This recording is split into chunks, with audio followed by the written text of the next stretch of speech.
Hey guys, Drone Effects with Claude here again. I will learn a big lesson today, and I want to put this out there so a lot of people will see this. Hopefully, when you're doing your live streams, do not, I repeat, do not put the pass key to Google Hangouts in your chat no more.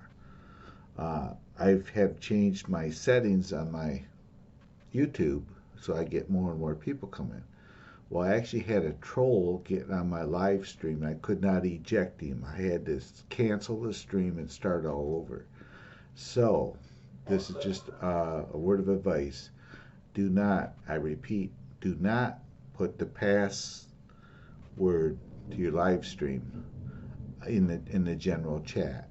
If so, you want somebody on there, get their email, and email them the link. Do not put the link in the live stream. I'm repeating this over and over because it actually, I ended up having to stop the stream and I started. And guess what happened? He come on to the other stream to try to troll and be a smartass.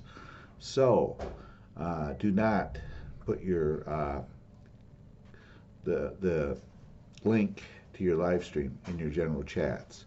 If you want somebody in your channel, email them the link from this point on. Protect your privacy. I learned a big lesson about this today, and from this point on, I will not be posting links to the chat in to my live stream in the general chat area. If I want somebody on there, I will email them the link. So, just want to put this out there. So see you later. Bye bye.